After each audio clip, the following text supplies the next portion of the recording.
The Catholics, Chapter 11 of Holy Priesthood Volume 4, pages 100 to 130. Polygamy against secular and ecclesiastical law as is true in every dispensation. When prophets bring the word of God to man, the gospel of Jesus Christ also began to be changed within a few years of its beginning. Departure from true principles did not occur suddenly, but rather with small compromises, gradual changes and alterations similar to the setting of the sun when darkness slowly overtakes the light. During Christ's ministry there were thousands who came to listen and follow him. But just before his crucifixion, all the disciples forsook him and fled. Jesus warned his disciples that dangers would come from within their own ranks. They shall put you out of the synagogues, churches. Paul wrote to the saints, the mystery of iniquity doth already work, and I marvel that ye are so soon removed from him that called you into the grace of Christ unto another gospel. To the saints in Asia he said, O they which are in Asia be turned away from me. But evil men and seducers shall wax worse and worse, deceiving, and being deceived. Then again, the time will come when they will not endure sound doctrine, but after their own lusts shall they heap to themselves teachers, having itching ears. And they shall turn away their ears from the truth, and shall be turned unto fables. Peter also warned, but there were false prophets also among the people, even as there shall be false teachers among you, who privily shall bring in damnable heresies. John also noted this apostasy when he said they had tried them which say they are apostles, and are not, and hast found them liars. He also wrote to the 7 churches in Asia condemning each of them for extremely wicked sins.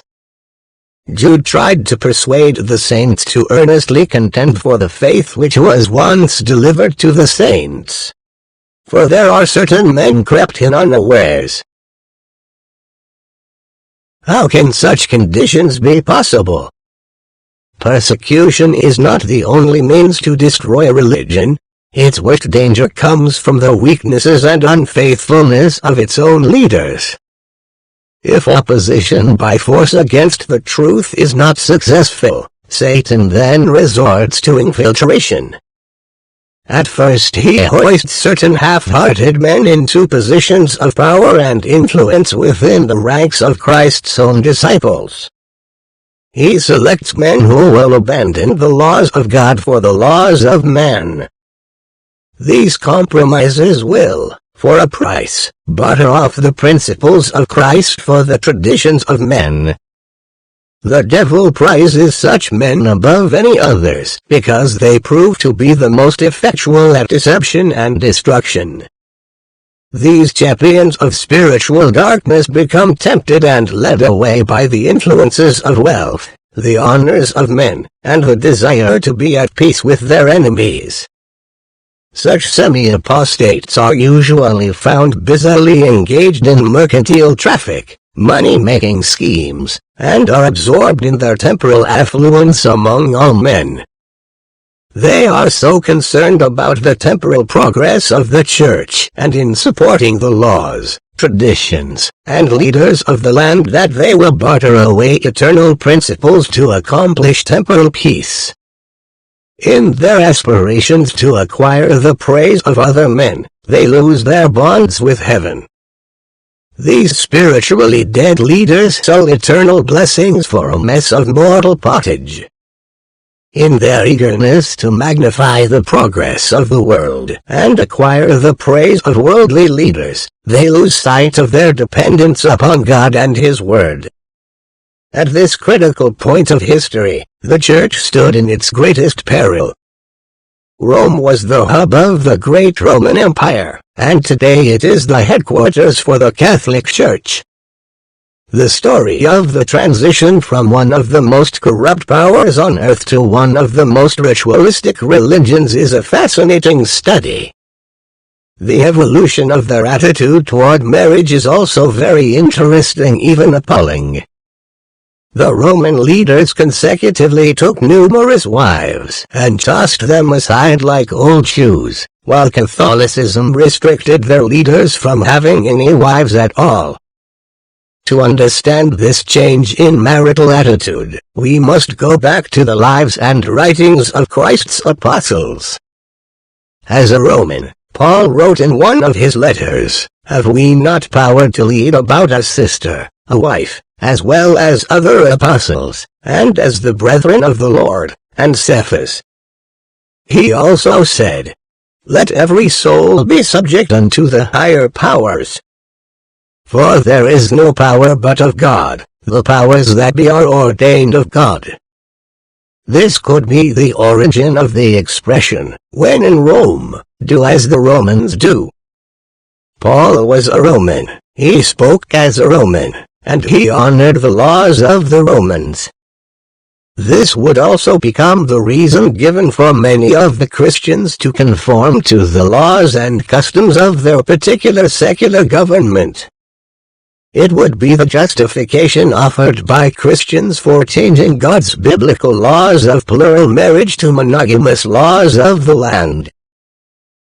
But Paul apparently did not honor all Roman laws, because in the end he was accused of political disobedience, or at least a verbal expression of it, which was a capital offense. Tertullian, in his writings dated about 200 AD, reported that Paul had been beheaded in Rome. Eusebius, one of the early Christian bishops, 264-349 AD, records that under Nero Paul, after having pleaded his cause, was sent a prisoner to Rome, and that Paul passed 2 whole years at Rome as a prisoner at large, and that in that city he finished his life with martyrdom. In the beginning Rome was very unfriendly toward Christians. Later, however, she would court, tempt and finally seduce them with Roman laws in opposition to the laws of Christ. 1. Westermarck wrote a 3-volume work entitled The History of Human Marriage, and later summarized it in a book called Simply Marriage, in which he stated, "The New Testament does not expressly prohibit polygyny, except in the case of a bishop and a deacon," and, he might have added, "the ban was by Paul and not Christ." No council of the Church in the earliest centuries opposed polygyny, and no obstacle was put in the way of its practice by kings in countries where it had occurred in the times of paganism, for example in Ireland and among the Merovingian kings. It is said that Julius Caesar attempted to have a law passed in favor of polygamy, but could not put it into effect. He found for himself that once a tradition is set into society, it is most difficult to extract. That Christians had not been instructed by law to obey any particular form of marriage, monogamous, polygamous or celibate. It was their free choice. According to Martin Luther, celibacy was first imposed on church leaders over 2 centuries after the time of Christ. The celibacy of spiritual persons began in the time of Cyprian, who lived 250 years after the birth of Christ. George Q. Cannon spoke of the more lasting nature of polygamous nations as compared to monogamous ones. Rome, for example. But the history of the world goes to prove that the practice of this principle, plural marriage, even by nations ignorant of the gospel, has resulted in greater good to them than the practice of monogamy or the one-wife system in the so-called Christian nations. Where are the nations that have existed from time immemorial? They are not to be found in Christian monogamic Europe, but in Asia, among the polygamic races China, Japan, Hindustan and the various races of that vast continent. Those nations, from the most remote times, practiced plural marriage handed down to them by their forefathers. Although they are looked upon by the nations of Europe as semi-civilized, you will not find among them woman prostituted, debased and degraded as she is through Christendom.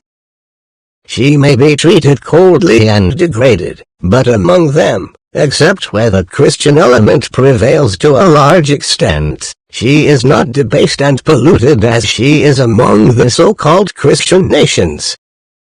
It is a fact worthy of note that the shortest-lived nations of which we have record have been monogamic. Rome, with her arts, sciences and warlike instincts, was once the mistress of the world, but her glory faded. She was a monogamic nation, and the numerous evils attending that system early laid the foundation for that ruin which eventually overtook her. The strongest sayings of Jesus recorded in the New Testament were leveled against the dreadful corruptions practiced in Rome, and wherever the Romans held sway. The leaven of their institutions had worked its way into the Jewish nation, Judea or Palestine being then a Roman province, and governed by Roman officers, who brought with them their wicked institutions, and Jesus denounced the practices which prevailed there. When did Christianity adopt the law of monogamy from the Romans? The answer is easy. The marriage laws of the Romans entered into Christianity about the same time most of their false doctrines did, nearly 300 years after the establishment of Christianity. It is true that many small and gradual changes took place within the Church of Christ shortly after the death of Jesus, but most of the critical deviations came through the actions of Emperor Constantine. He probably had more influence on what Christians eventually believed than did Christ himself. The Diocletian Oppression was the last of the great persecutions brought by pagan Rome against Christianity as a whole.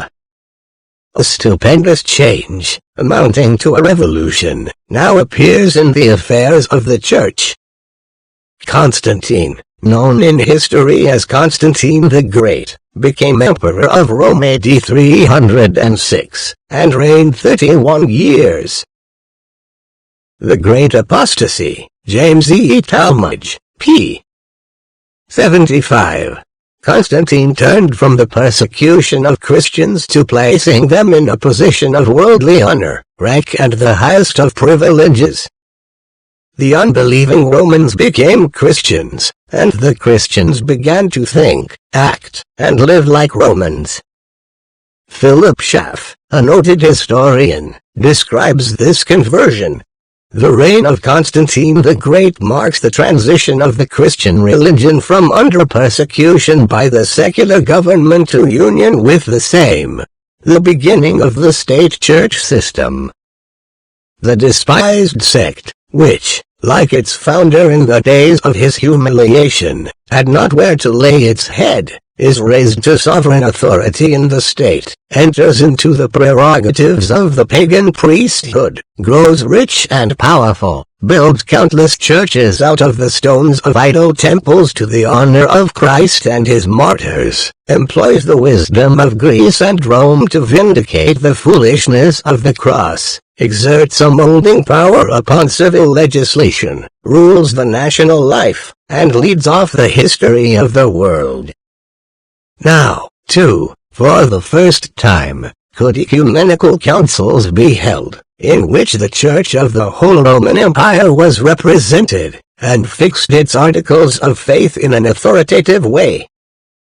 Constantine, the first Christian Caesar, the founder of Constantinople and the Byzantine Empire, and one of the most gifted, energetic, and successful of the Roman emperors, was the first representative of the imposing idea of a Christian theocracy, or of that system of policy which assumes all subjects to be Christians, connects civil and religious rights, and regards church and state as the two arms of one and the same divine government on earth.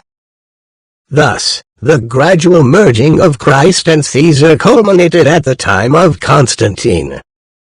Here was a man for all seasons, a man who revolutionized both Christianity and the Roman Empire. Romans became Christians and Christians became Romans. What kind of man was Constantine? A keen supporter of the gladiatorial games during his youth and the commander who threw his German prisoners to wild beasts, Constantine executed both his wife, Fausta, and his eldest son, Crispus, by ordering that they should be slowly suffocated in the hot rooms of their bathhouses. For some while he divided his allegiance between the sun god and the Christian savior, and he would appear to have valued Christian relics primarily as magic-working charms. Constantine was a showman. He knew how to invite, persuade, and rule over people. As an emperor he certainly acted the part. He not only enmeshed the Christians and the Romans nationally, but he also blended their religious, economic, social and political ideals. When meeting with religious leaders, the emperor waited until all the bishops had taken their seats before making his entry. He was clad in gold and covered with precious stones in the fashion of an oriental sovereign. A chair of gold had been made ready for him, and when he had taken his place, the bishops seated themselves. How unusual that this man set the rules for the Christian Church, and yet he himself was not even a member of it. He professed it as his faith, but was not baptized until just before his death. B.H. Roberts explained why he delayed his baptism. A professed Christian for many years, if we may believe Actatius and Eusebius, he postponed his baptism, after the fashion of his times, until the very last year of his life, in order that, purified at once from all the stains of sin by means of it, he might be sure of entering into bliss. Such the explanation of those who would defend this delay of the emperors. But one cannot fail to remember that it was quite customary at this time among many professing the Christian religion to put off baptism as long as they dared, that they might enjoy a life of sin, and then through the means of baptism, just before death, as by magic, obtain forgiveness. DHC 1, Iv. Introduction. Constantine was not baptized into the church until 337 AD, only days before his death, the ceremony presided over by Eusebius, the personage of somewhat grievous notoriety. It was well said that his baptism was an event that Constantine had been hedging all his life, trying to be a Christian to the Christians and heathen to heathens. By the turn of the 5th century, the gladiator schools were closed, and by 404 AD gladiator games were abolished. However, criminals and enemies were sent to the Colosseum to fight wild beasts for another 100 years. Some, but not all, of the practices of paganism began to disappear. However, many Roman customs, traditions and laws have continued to the present time. 109. The leadership of Rome gradually changed from emperors to popes, and their standards of morality and marriage evolved accordingly. The sexual licentiousness under the emperor's monogamy changed to the strict moral ethics of the pope's celibacy from one end of the moral spectrum to the other. But even with this reversal from total sexual indulgence to complete abstinence, polygamy was still against the law. Ironically, plural marriage sanctioned by God was outlawed, but celibacy which was prohibited by God became a law for the priests. Living a celibate life was in direct opposition to such scriptures as "Therefore shall a man leave his father and his mother, and shall cleave unto his wife, and they shall be one flesh. And, be fruitful, and multiply, and replenish the earth." When the Roman Empire and the Christian Church were unified, they both compromised their principles.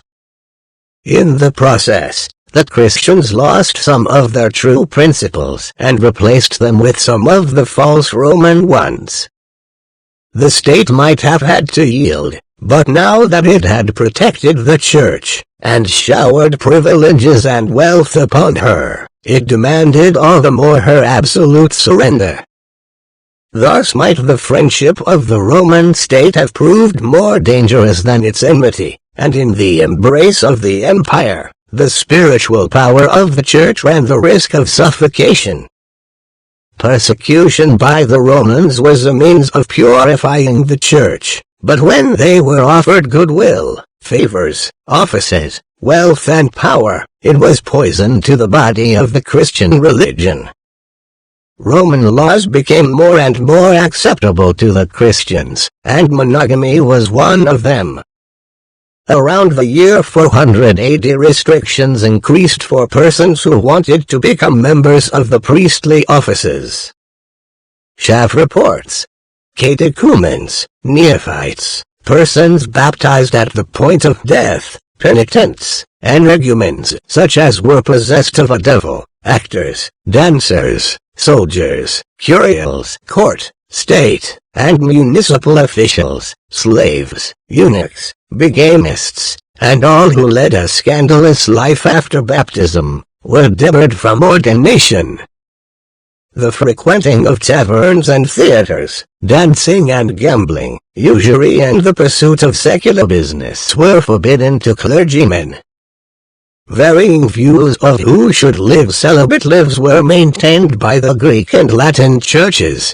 In practice of clerical celibacy, however, the Greek and the Latin churches diverged in the 4th century, and are to this day divided.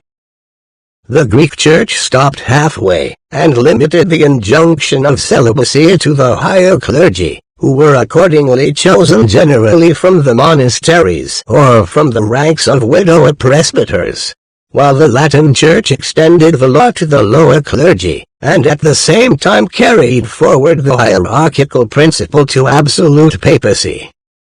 It sets virginity far above marriage, and regards marriage only in its aspect of negative utility. In the single marriage of a priest it sees in a measure a necessary evil, at best only a conditional good, a wholesome concession to the flesh for the prevention of immorality, and requires of its highest office-bearers total abstinence from all matrimonial intercourse. It will verse, therefore, between a partial permission and a partial condemnation of priestly marriage.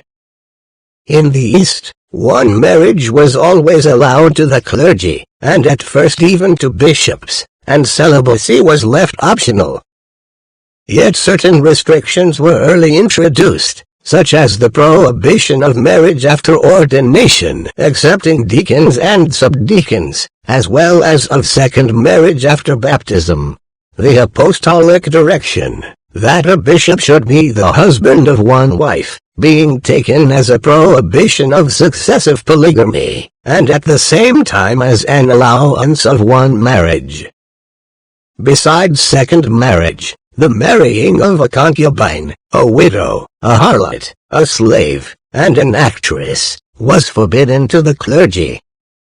The Western Church, starting from the perverted and almost Manichaean ascetic principle, that the married state is incompatible with clerical dignity and holiness, instituted a vigorous effort at the end of the 4th century, to make celibacy, which had hitherto been left to the option of individuals, the universal law of the priesthood, thus placing itself in direct contradiction to the Levitical law, plural marriage, to which in other respects it made so much account of conforming.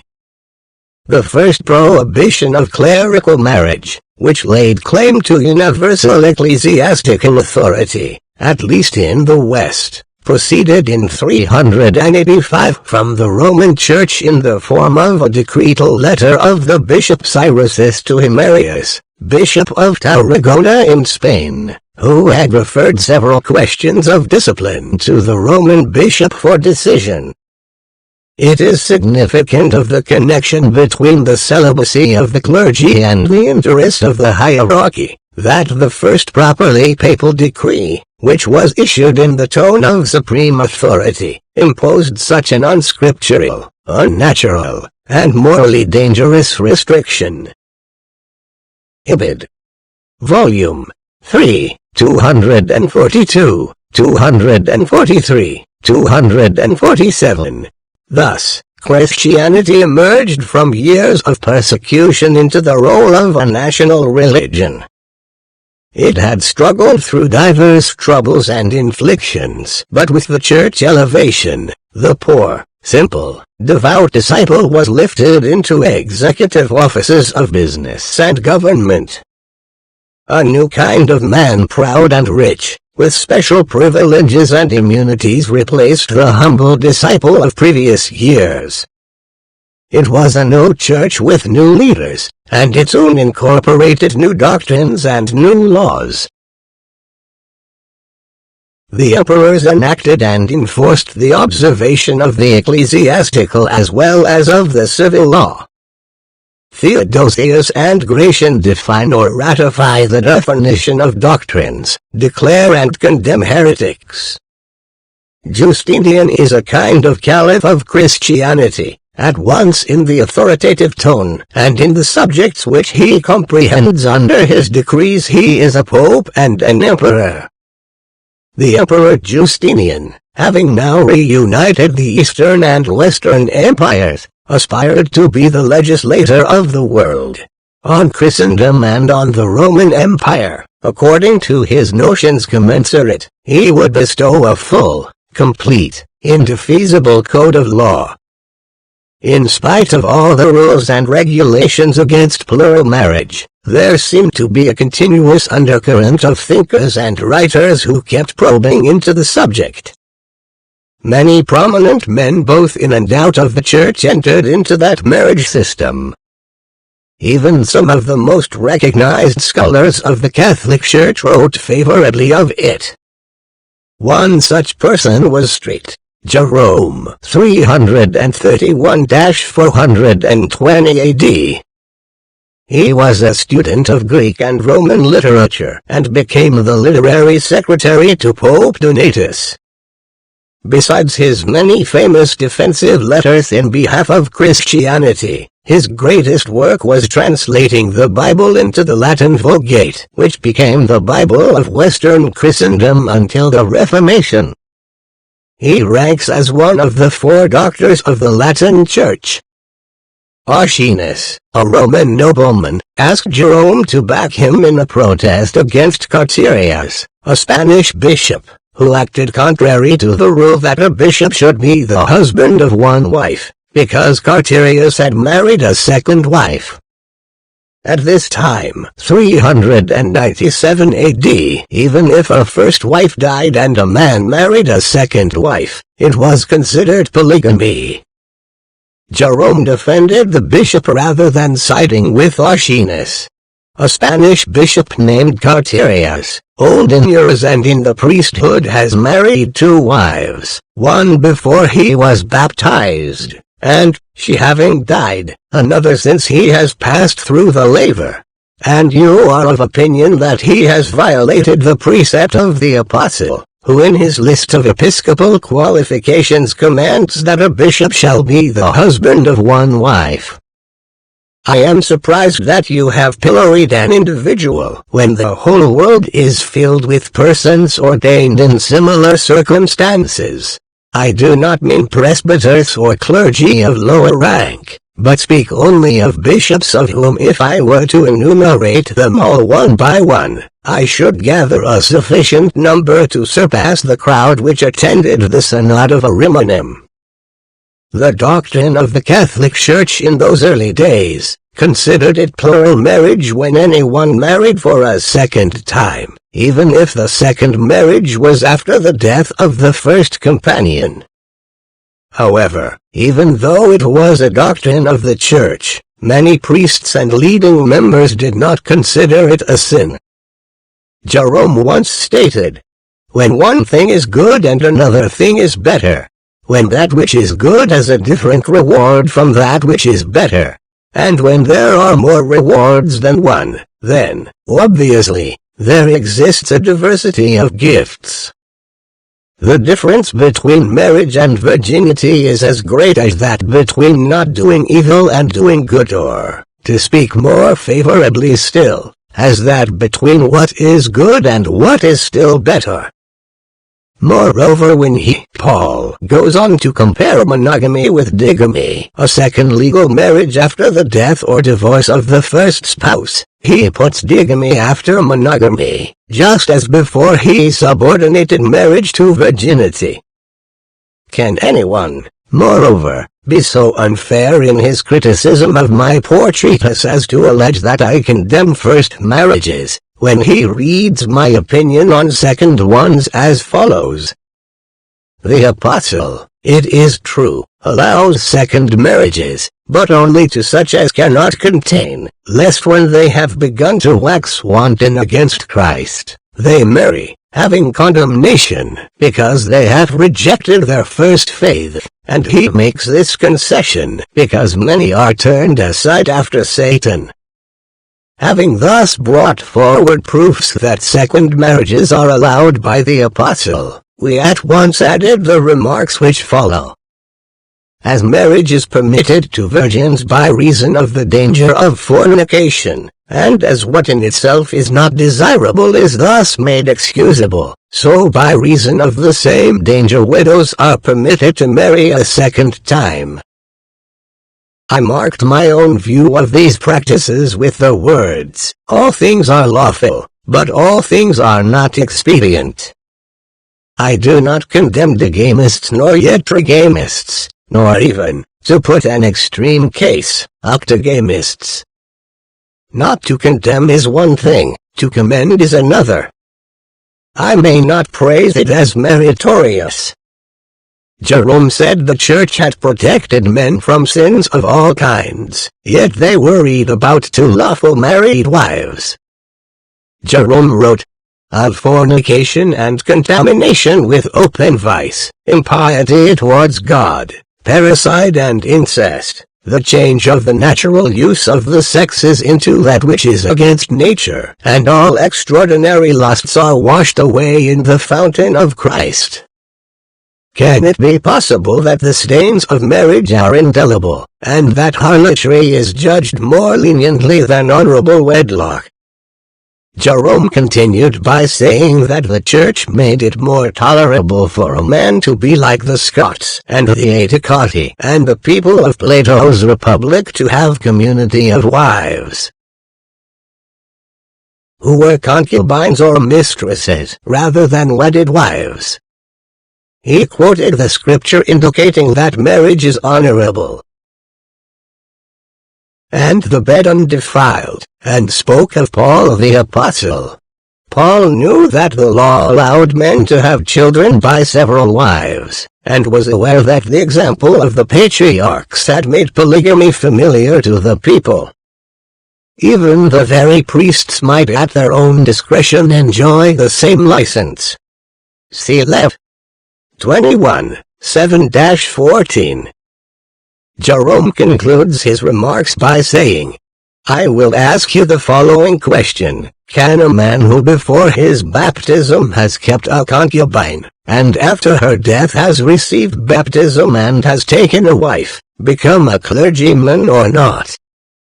You will answer me that he can, because his first partner was a concubine and not a wife. What the Apostle condemns then, it would seem, is not mere sexual intercourse but marriage contracts and conjugal rights. Many persons, we see, because of narrow circumstances refuse to take upon them the burden of matrimony. Instead of taking wives, they live with their maidservants and bring up as their own the children which these bear to them. Be careful therefore not to interpret the words "the husband of one wife," that is, of one woman, as approving indiscriminate intercourse and condemning only contracts of marriage. From these letters it can be seen how strange doctrines were soon coming into the church, and many of them aimed at condemning anything close to polygamy. The problems in polygamy can easily be doubled or tripled over those of a person living monogamy. As a matter of fact, a man who lives plural marriage should be a philosopher with a sense of humor. Straight. Jerome gives a good example. Socrates had 2 wives, Xantippe and Myron, granddaughter of Aristides. They frequently quarreled, and he was accustomed to banter them for disagreeing about him, he being the ugliest of men, with snub nose, bald forehead, rough-haired, and bandy-legged. At last they planned an attack upon him, and having punished him severely, and put him to flight, vexed him for a long time. On one occasion when he opposed Xantippe, who from above was heaping abuse upon him, the termagant soothed him with dirty water, but he only wiped his head and said, "I knew that a shower must follow such thunder as that." Plural marriage had its difficulties at home and abroad, but its worst enemy was the Catholic Church. However, a few members, such as Jerome, ventured into the literary arena to justify the ancient prophets and their plural wives. Another was straight. Aurelius Augustine, 353–430 AD, who was one of the Christian fathers and wrote much on the history and doctrine of the early Christian Church. His numerous letters, pamphlets and books have been continuously published and are still available. He lived and died in poverty and began the Augustine order of monks, which Martin Luther joined over 1,000 years later. It is said that if Augustine had lived at the time of Luther, he would have been his colleague, because much of what he wrote was not acceptable to the Catholic Church either. Augustine was a left-handed author with a pen frequently found in his hand. He was considered a philosophical and theological genius of the first order, towering like a pyramid above his age. And a heart full of Christian love and humility. His works span nearly every subject, yet some observers said he was more a thinker than a scholar, which made his works more readable and influential. For years, he was a gifted student, eventually opening his own school near Rome, where his fame spread widely. He was chosen as a professor at the imperial court, where his conversion to the church was said to have been first intellectual, then moral, and finally religious. After joining the church, he became a bishop and a doctor of philosophy and theology. He was considered to be the missionary who brought Christianity to England. His numerous pamphlets and books on theology are still used as missionary works and stand as classics in the field of theology. With all of his insight and depth of study, Augustine saw no fault in the practice of plural marriage. He defended the polygamy of the ancient prophets and patriarchs even though customs and laws during his time were opposed to it. Among his work was a treatise in defense of Abraham, which he wrote in a letter to Faustus. Faustus, a member of the Manichaeans, an anti-Christian religious order, wrote to Augustine, objecting to many things done by the ancient prophets, including plural marriage. Augustine responded by saying, "You understand neither the symbols of the law nor the acts of the prophets, because you do not know what holiness or righteousness means." As if a deaf man, seeing others move their lips in speaking, were to find fault with the motion of the mouth as needless and unsightly, or as if a blind man passing his hand over the surface of the wall, and on coming to the windows were to cry out against them as flaws in the level, or were to suppose that the wall had fallen in. Thus an irreligious pagan might bring the same reproaches against Christ in the Gospel, as Faustus brings against God in the Old Testament. So also the patriarchs and prophets. I will not be content with showing them to be superior to your elect, who keep all the precepts of Moses, but will prove their superiority to your God himself. First of all, then, not only the speech of these men, but their life also, was prophetic. And the whole kingdom of the Hebrews was like a great prophet, corresponding to the greatness of the person prophesied. So, as regards those Hebrews who were made wise in heart by divine instruction, we may discover a prophecy of the coming of Christ and of the Church, both in what they said and in what they did. And the same is true as regards the divine procedure toward the whole nation as a body. For, as the Apostle says, all these things were our examples. Those who find fault with the prophets, accusing them of adultery for instance, in actions which are above their comprehension, are like those pagans who profanely charge Christ with folly or madness, because he looked for fruit from a tree out of the season. Such critics are incapable of understanding that certain virtues in great minds resemble closely the vices of little minds, not in reality, but in appearance. Such resembles wisdom or the want of it in reference to the grand moral distinction between virtue and vice. Reply to Faustus, the Manichaean, in Nicene and Post-Nicene Fathers, c. 272-290.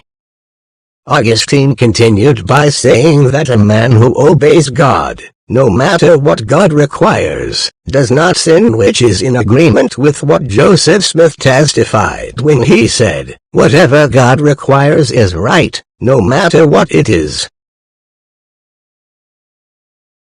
Augustine explained further, "Sin, then, is any transgression in deed, or word, or desire, of the eternal law. And the eternal law is the divine order or will of God, which requires the preservation of natural order, and forbids the breach of it. A man, therefore, who acts in obedience to the faith which obeys God, restrains all mortal affections, and keeps them within the natural limit, regulating his desires so as to put the higher before the lower. If there was no pleasure in what is unlawful, no one would sin. To sin is to indulge this pleasure instead of restraining it. And by unlawful is meant what is forbidden by the law in which the order of nature is preserved. Beasts do not sin, for their nature agrees with the eternal law from being subject to it, without being in possession of it. And again, angels do not sin, because their heavenly nature is so in possession of the eternal law that God is the only object of its desire, and they obey his will without any experience of temptation. But man, whose life on this earth is a trial on account of sin, subdues to himself what he has in common with beasts, and subdues to God what he has in common with angels, till, when righteousness is perfected and immortality attained, he shall be raised from among beasts and ranked with angels. The exercise or indulgence of the bodily appetites is intended to secure the continued existence and the invigoration of the individual or of the species. If the appetites go beyond this, and carry the man, no longer master of himself, beyond the limits of temperance, they become unlawful and shameful lusts, which severe discipline must subdue. For as the eternal law, that is, the will of God the Creator of all for the preservation of the natural order, permits the indulgence of the bodily appetite under the guidance of reason in sexual intercourse, not for the gratification of passion, but for the continuance of the race through the procreation of children. So, on the contrary, the unrighteous law of the Manichaeans, in order to prevent their God, whom they bewail as confined in all seeds, from suffering still closer confinement in the womb, requires married people not on any account to have children, their great desire being to liberate their God. Instead, therefore, of an irrational craving in Abraham to have children, we find in Monches an irrational fancy against having children. So they one preserved the natural order by seeking in marriage only the production of a child, while the other, influenced by his heretical notions, thought no evil could be greater than the confinement of his God.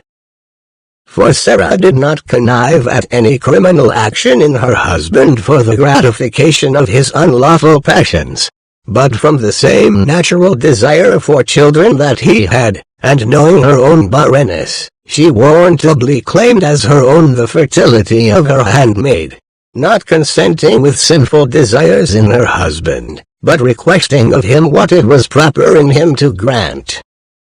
Nor was it the request of proud assumption, for everyone knows that the duty of a wife is to obey her husband. But in reference to the body, we are told by the apostle that the wife has power over her husband's body, as he has over hers. So that, while in all other social matters the wife ought to obey her husband, in this one matter of their bodily connection as man and wife their power over one another is mutual, the man over the woman, and the woman over the man. So, when Sarah could not have children of her own, she wished to have them by her handmaid, and of the same seed from which she herself would have had them, if that had been possible. No woman would do this if her love for her husband were merely an animal passion. She would rather be jealous of a mistress than make her a mother. So here the pious desire for the procreation of children was an indication of the absence of criminal indulgence. We may thus easily understand how Abraham, seeing that his wife was barren, and that she desired to obtain from her husband and her handmaid the offspring which she herself could not produce, acted not in compliance with carnal appetite, but in obedience to conjugal authority, believing that Sarah had the sanction of God for her wish, because God had already promised him an heir from his own body, but had not foretold who was to be the mother. Abraham was not an adulterer, when, in submission to the lawful authority of his wife, he consented to be made a father by his wife's handmaid. But, from the nature of the relationship, for a wife to have two husbands, both in life, is not the same thing as for a man to have two wives, so that we regard the explanation already given of Abraham's conduct as the most correct and unobjectionable.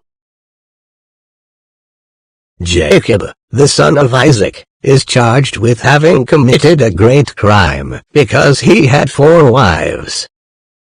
But here there is no ground for a criminal accusation, for a plurality of wives was no crime when it was the custom. There are sins against nature, and sins against custom, and sins against the laws. In which, then, of these senses did Jacob sin in having a plurality of wives? As regards nature, he used the women not for sensual gratification, but for the procreation of children. For custom, this was the common practice at that time in those countries. And for the laws, no prohibition existed. Ibid. Augustine gave a punch at Faustus when he stated, "And so the mistake arises of supposing that no one could ever have had many wives, but from sensuality and the vehemence of sinful desires."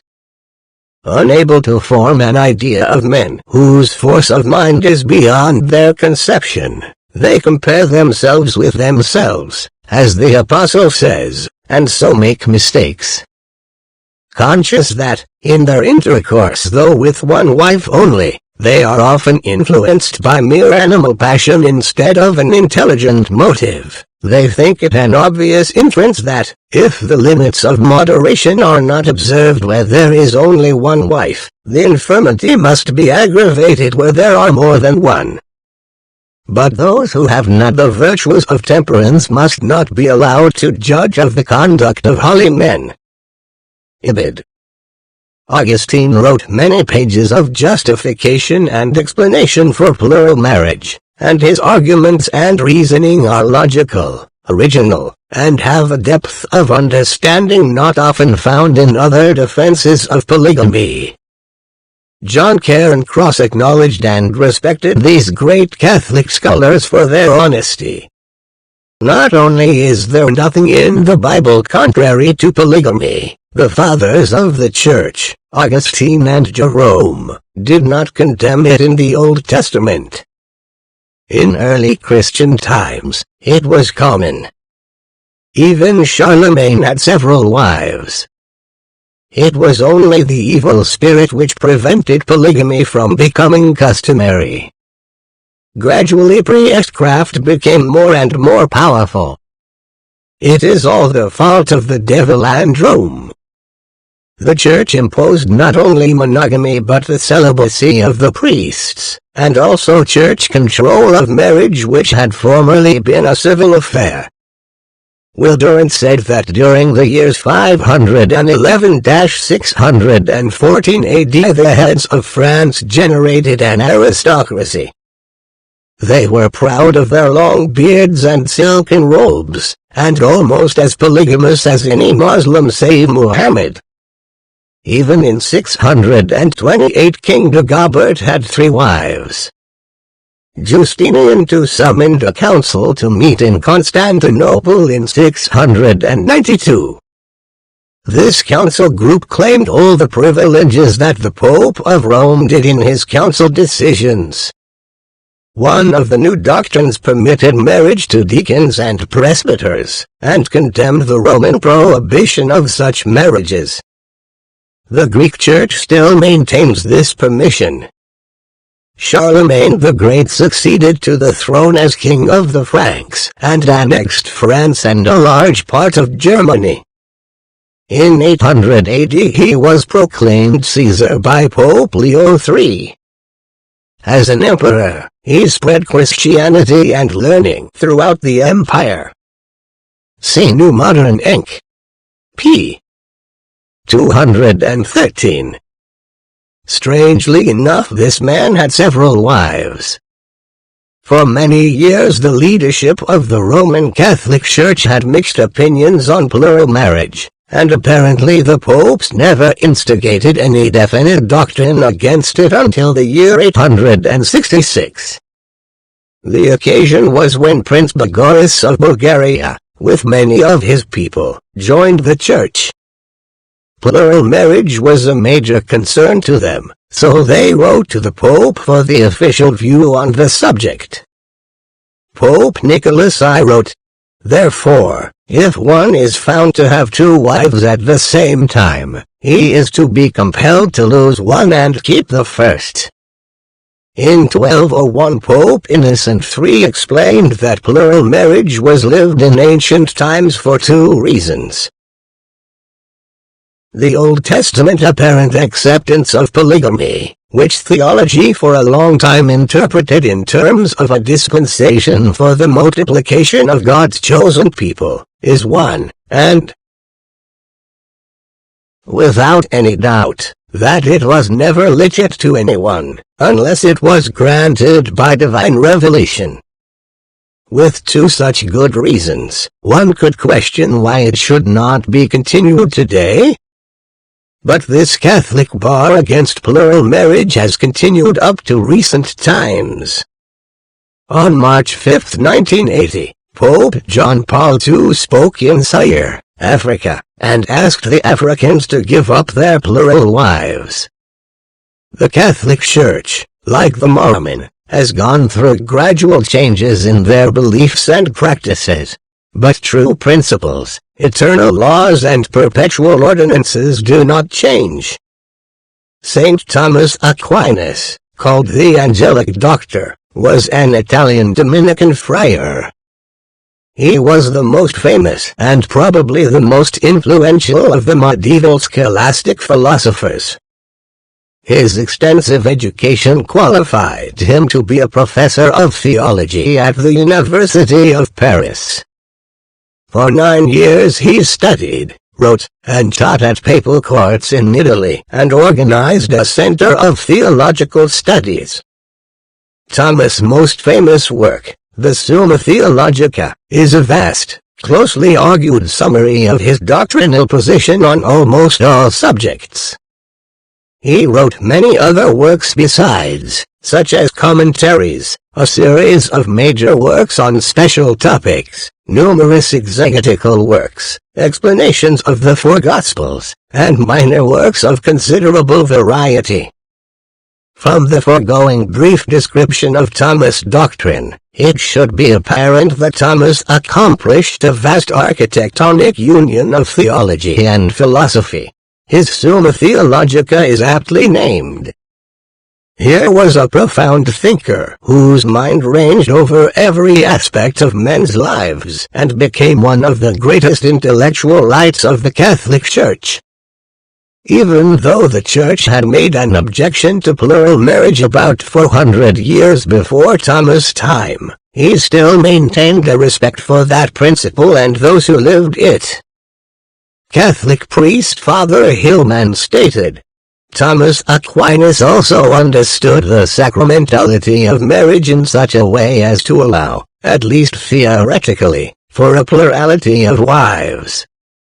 In answering those who felt that fidelity and the sacrament could not possibly be maintained when one man is joined to several wives, St. Thomas affirmed that fidelity and the sacrament were not entirely absent in a polygamous union.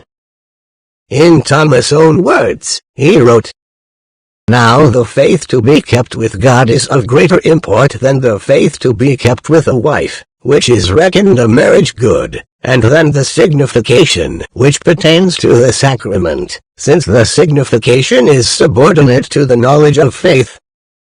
Hence it is not unfitting if something is taken from the two for the sake of the good of offspring. Nor are they entirely done away, since there remains faith towards several wives, and the sacrament remains after a fashion, for though it did not signify the union of Christ with the Church as one, nevertheless the plurality of wives signified the distinction of degrees in the Church, which distinction is not only in the Church militant, but also in the Church triumphant. Consequently their marriages signified somewhat the union of Christ not only with the Church militant, as some say, but also with the Church triumphant where there are many mansions. Going back in time, the Northmen were Teutons who came up through Denmark into Sweden and Norway. An early chief, Dan Makilati, gave his name to Denmark Dan's March. Norge, or Norway, was taken from the Northway. The chiefs in the 10th century made inroads to those countries. Harald Bluetooth gave Denmark Christianity and King Olaf Skotkonung made Sweden Christian. These great leaders often had wives and concubines. For instance, a leader called Halfdan the Black subdued most of Norway to become its first king. His son Harald Haarfager was challenged by rebellious chieftains. The Jedi whom he wooed refused to marry him until he should conquer all Norway. He vowed never to clip or comb his hair till it was done. He accomplished it in 10 years, married Jida and 9 other women, cut his hair, and received his distinguishing name the Fair-Haired. Olaf, son of Tryggve, was a great-grandson of Harald of the Fair Hair. He was a very merry frolicsome man, said Snorri of Iceland, gay and social, very generous, and finical in his dress. Stout and strong, the handsomest of men, excelling in bodily exercises every Northman that ever was heard of. He could run across the oars outside his ship while men were rowing, could juggle 3 sharp-pointed daggers, could cast 2 spears at once, and could cut equally well with either hand. Many a quarrel he had, and many an adventure. While in the British Isles he was converted to Christianity, and became its merciless advocate. When he was made King of Norway, he destroyed pagan temples, built Christian churches, and continued to live in polygamy. The Bonders opposed the new religion fiercely, and demanded that Olaf should make sacrifice to Thor as in the ancient ritual. He agreed, but proposed to offer Thor the most acceptable sacrifice, the leading Bonders themselves, whereupon they became Christians. Another Olaf, called the Saint, reunited Norway, restored order, gave righteous judgment, and completed the conversion of the land to Christianity.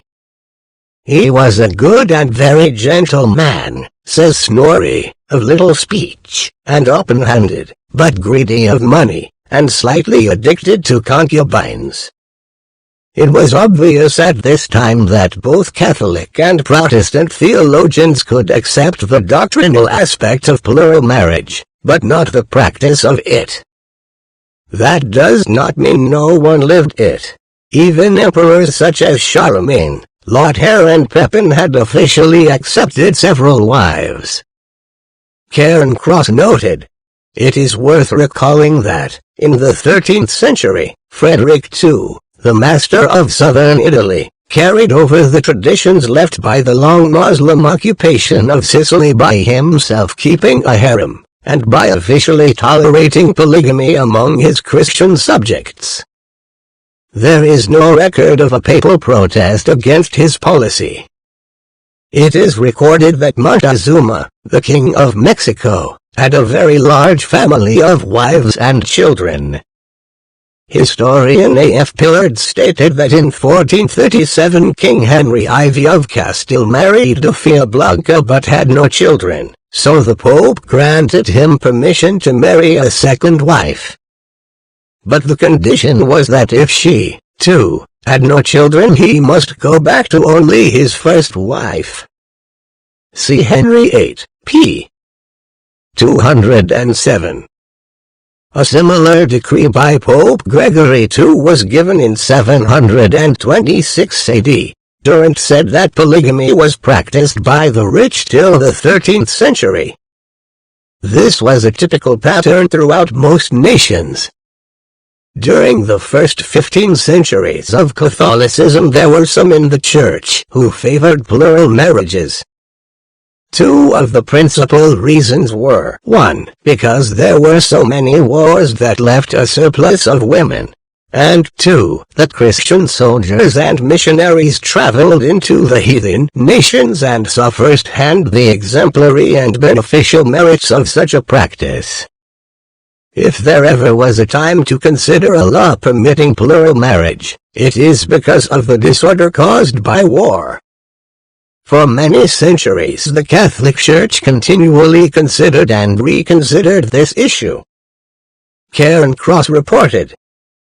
But, if there was disagreement as to the natural justification of polygamy in natural law, there was general agreement that, should the male population be decimated by wars or the plague, the Pope, after a special revelation from God, could sanction the temporary introduction of polygamy to replenish the earth.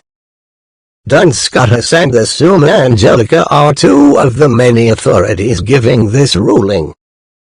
Shabbos reviewed some examples of polygamy in the Catholic Church. The early Church Fathers permitted polygamy. In the 6th century, Diarmait, King of Ireland, had 2 wives and 2 concubines. Charles the Great had 2 wives and many concubines. In 1650, soon after the Peace of Westphalia, when the population had been greatly reduced by the 30 Years' War, the Frankish Kreistag at Nuremberg passed the resolution that thenceforth every man should be allowed to marry 2 women. King Constantine and his successors all had more than one wife. All this is attested by history. Catholic Charles V, King of France, not only imposed monogamy on the people, but made polygamy a capital offense. Yet those who had committed adultery or whoredom were usually released and set free. At the 24th session of the Council of Trent in 1563, the subject of polygamy was one of the principal subjects for consideration. It was determined at this time that the Catholic rule of the whole Church, in all nations, would allow only monogamous marriages. This ruling would mean that all polygamists who were converted to the faith must divest himself of all plural wives. This became a serious detriment to Catholic conversions in every polygamous nation, and many who would have been converts refused to join because of this restriction. When Catholic missionaries taught Akbar, the great Mughal and follower of Muhammad, he was ready to accept Christianity until he was told to give up his harem. He thought more of plural marriage than he did of Catholicism. All this caused a rise to many writings defending polygamy. The subject is still an issue of debate among many Catholic missionaries and priests. The Protestant Reformation forced the Catholic Church to define its doctrines and to undertake the ecclesiastical reforms that had long been debated. All of their doctrines, ordinances and beliefs, including the anti-polygamy stand, were brought to the forefront and have been generally accepted ever since. These were ratified by the Church in 1564. Between 1530 and 1580 the pressure against plural marriage grew more dramatically throughout the Catholic world.